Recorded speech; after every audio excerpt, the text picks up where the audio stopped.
Hey, welcome back to another episode of the Business of Inner Peace. I really want to talk about a tool to use to renew your mind and take every thought captive. I'm sure if you've read the Bible, you have heard these verses. Romans 12:2. And do not be conformed to this world, but be transformed by the renewing of your mind, that you may prove what is that. Ooh. Hold on.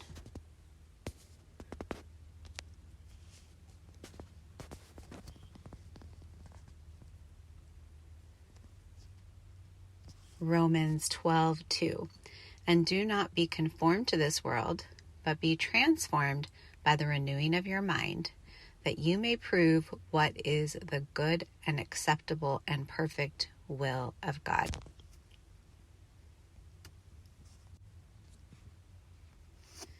And 2 Corinthians 10, verse 5, casting down arguments and every high thing that exalts itself against the knowledge of God, bringing every thought into captivity to the obedience of Christ. And those are just really lovely verses and really lovely ideas.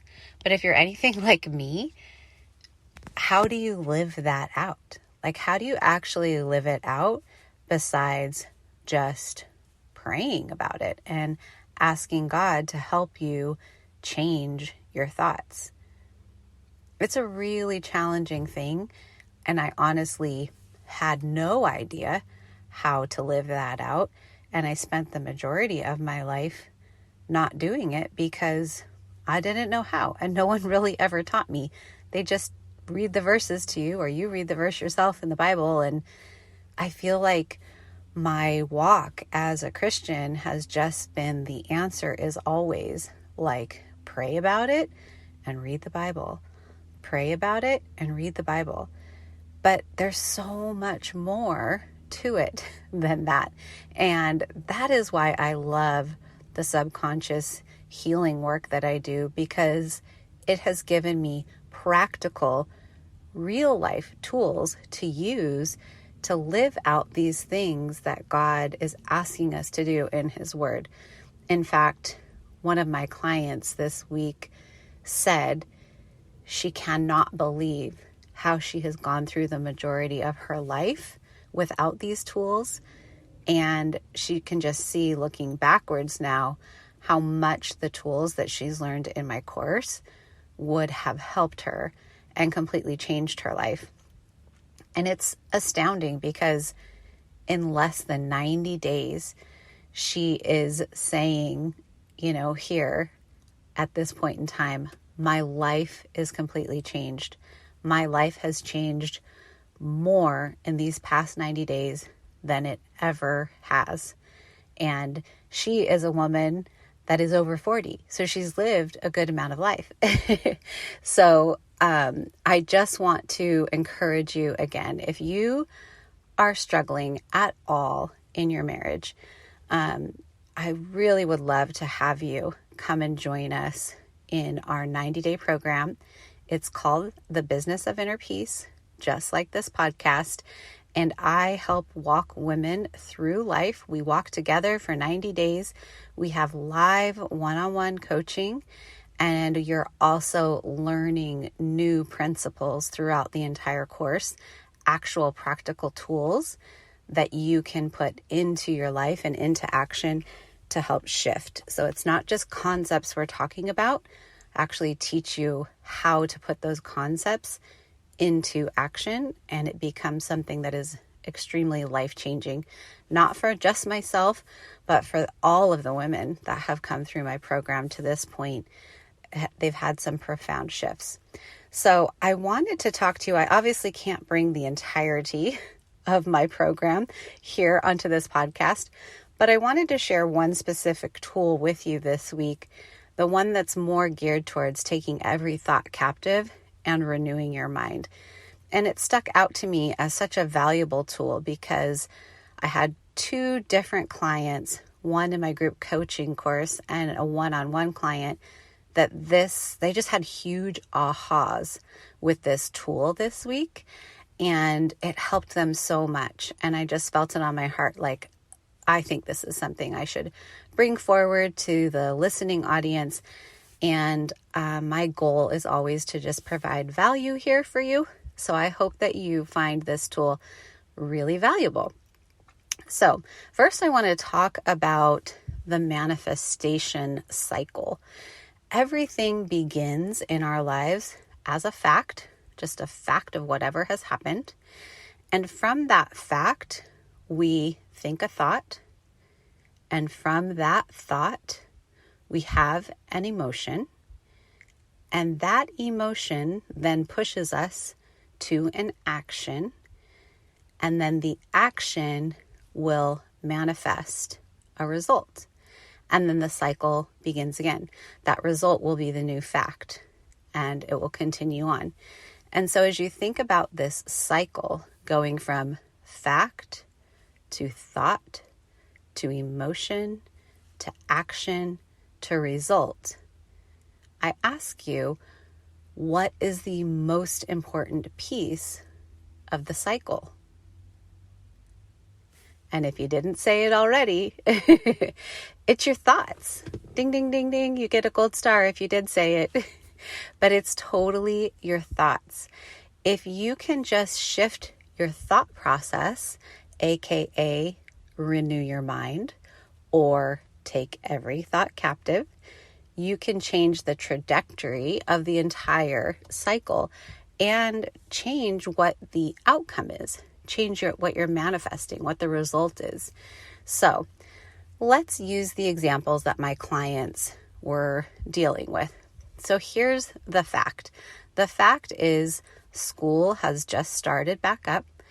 One of my clients, like myself, homeschools, and we use a charter school to sort of be the umbrella that we fall under. Well, this particular charter school requires online testing every year for the students. And so it's that time of year, online testing has started, and that's just the fact. The fact is it's the beginning of the school year and online testing has started. Well, the thought that she was having, and in fact, the entirety of her family was having, is that the testing is pointless. It's basically stupid. It sucks, right? It's absolutely pointless. That thought was giving her a feeling of frustration, anxiety, maybe a level there of anger. And everyone in the family, right, especially the kids, they are all kind of feeding into this thought and to this feeling, if that makes any sense. It's like the whole family was on the same program, which almost makes it worse, right? Because it's like everyone's tension is up and everyone's elevated and more stressed and frustrated with each other. And so those emotions caused what was the action, right? The action would be next. Probably not having kind responses, or being very patient, or having a good attitude, right? When it came to how to deal with this. It's just, you can imagine kids stomping around, maybe mom having lots of like, right? That's an action. And anyhow, it produced a new fact, right? The result was an unhappy household. There's a fact. Everyone in the house is unhappy. So what we did is we worked through it, and we really were able to zero down the thought, which she had clearly said the thought that she was having was that the testing was pointless. It was stupid, right? And so I love the work of Byron Katie. I highly suggest you get her book, Loving What Is. I'll be sure to put the link in the show notes for you. And she calls it the work, and it's essentially 4 questions that she lays out. And it's just a tool to evaluate any thought that you have. So the first question is it true? So the thought she was having was the testing is pointless. It's stupid. And the question is it true? And she came back with a yes and no, which you can only answer yes or no, but I allowed her yes and no to stay. Because the second question is, can you absolutely know that it's true? And her response to that was no. She could actually start to think of ways that the testing could be beneficial to her kids, which would mean it isn't pointless. And, she named a few, like, it would grow some patience in them. It would show them how to persevere when you have to do something you don't feel like doing. Just shows some discipline of working at something even when you don't want to, right? There's some valuable things that it could produce in our kids. And the next question is, what is this thought producing in your body? And she was able to see pretty quickly that thought was producing stress, anxiety, frustration in her body, thinking that the testing was pointless, even a little bit of anger, right? It's so annoying. Have to do this every year. It's totally pointless. I'm sure you can relate. And the last question is, well, who would you be without this thought? So if you can't think the thought, the testing is pointless.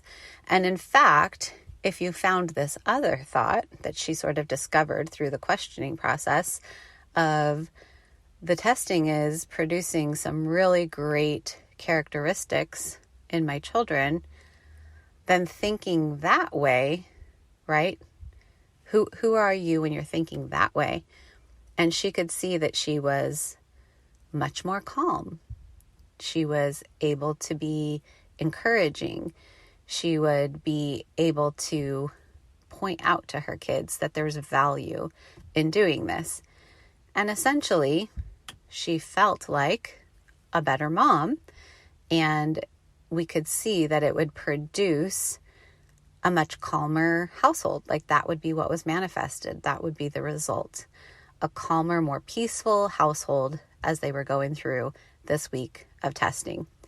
But the biggest aha that I think she had through this whole process is that just the act of questioning a thought can cause so much change. And what I mean by that is when you think a thought like, this is pointless, this is stupid, this sucks, your brain is content to think that.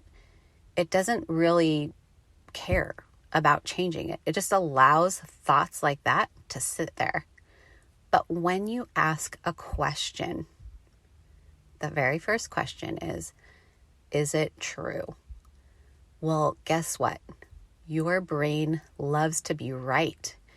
And so it begins to look for an answer to prove itself right or wrong.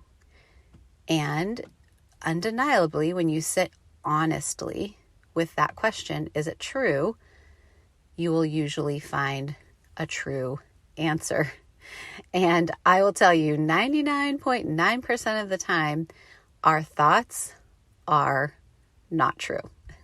They really just are not. And they're often not based in fact. So it was such a great tool to help her completely shift her thinking, take the thought captive, renew her mind, and see how she can do it different. Where we get better at this is we practice of, in the moment, recognizing the thought that we're having and beginning to take it through this questioning process.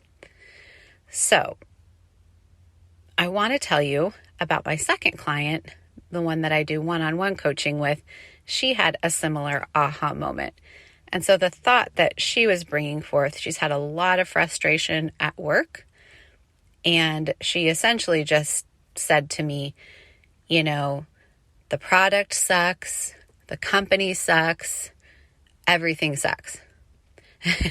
There's no good thing to say about the current situation she's having at work. And I said, well, let's back up and let's just find the fact, because what happens with thoughts, right? This storyteller part of our brain gets really active, and we can make an elaborate story instead of just boiling it down to the facts.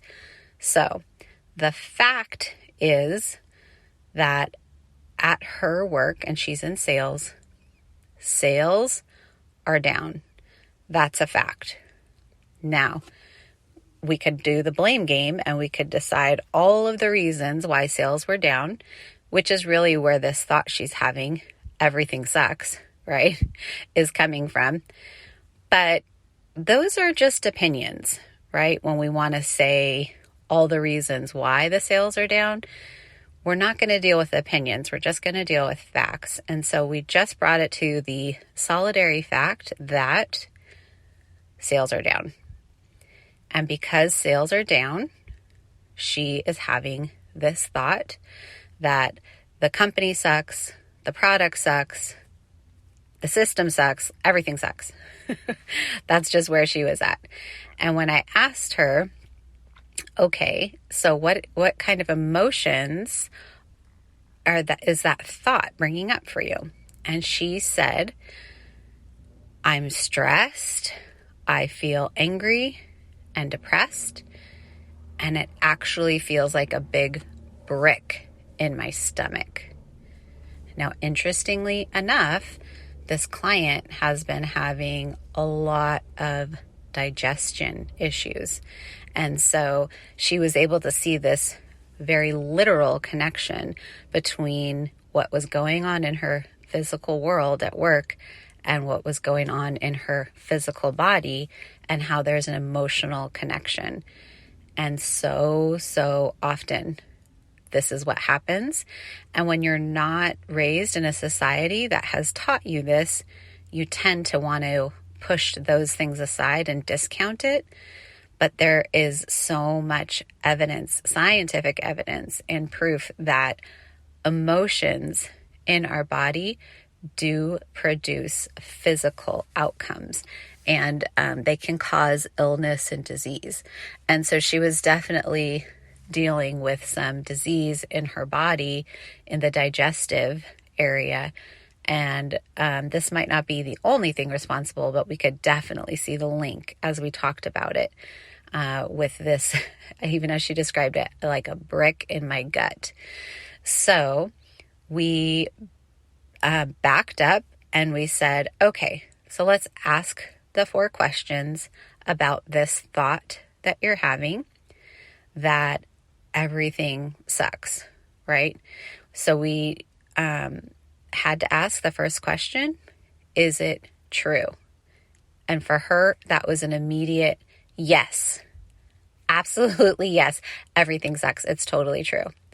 And I said, okay, so can we absolutely know that it's true? And she said, well, what do you mean? I said, could you really stand before me and say that dealing with a situation at work that was difficult, where sales were down, where you had a difficult manager and the systems weren't working for you, and all the problems that you've listed, can you honestly say that it's produced no good in your life? And she is a believer and immediately said, well, no, because I know that God is working all things together for my good. And he's possibly teaching me patience and perseverance and teaching me how to learn new things under stress. So she started naming, right, all of these possible positive outcomes that were coming from a negative situation.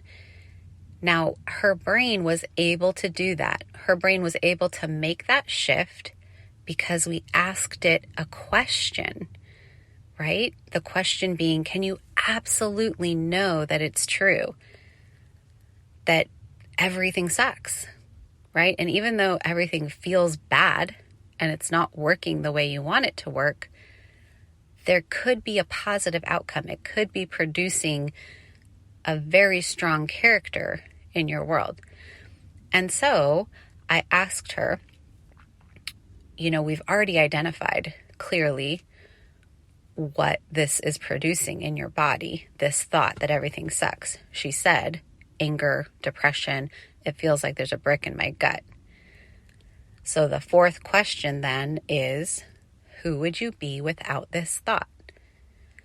And she said if she couldn't think the thought that everything sucked, and instead she was thinking this other thought that so much good was being produced by going through a difficult time, she felt that she would be a woman of strength.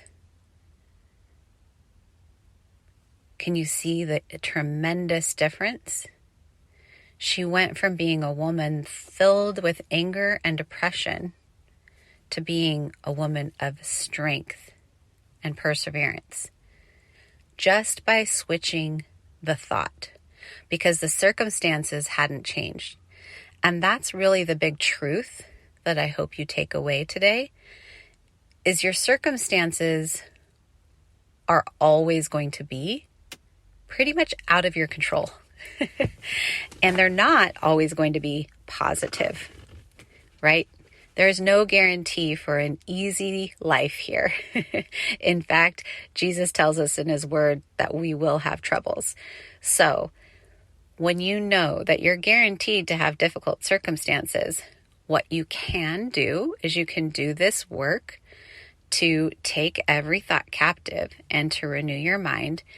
And this is a very practical tool on how to do it. And it's easy to just walk through, ask yourself these 4 questions, and you're able to quickly see how it's the thought that is really leading you off course and producing so much yucky in her body. In fact, that's the one piece I didn't tell you about her, is that thought produced the emotion of anger and depression, right? And because she was feeling angry and depressed, the action that it put her to was actually inaction. And even inaction is in itself an action. And what I mean by that is she didn't want to do anything. She just wanted to, when she got home from work, she just wanted to lay in bed and watch Netflix, which, by the way, is totally the opposite of her normal personality.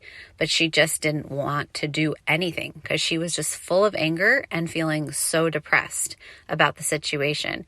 And basically the results were more of the same, right? Nothing in life was changing. She wasn't progressing forward because she was doing nothing, right, about the situation. But when we took a look at it, there's new possibilities that got created when she changed the thought to this thought of God is working all things together for my good.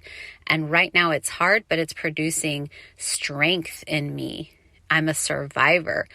This is such good characteristics it's producing in me, and something good is coming around the corner. So those feelings, right, then moved her toward the action of saying, I'm going to go out and start looking for another job. I'm going to see what else is out there, what else is available. And we're not at the point in her story where we know the result yet, but you could see that the potential for a new result of a different job is just right around the corner when we completely change the thought. So I really encourage you to grab the book, Loving What Is, and to put the work of Byron Katie, these 4 questions, into action so that you can actively live out what God's word tells us to do, which is take every thought captive and renew your mind. I hope you got something so valuable today out of the conversation. I can't wait to hear what your thoughts are, and I'd love especially to hear if this has helped you in any way. Make it a great day, friend.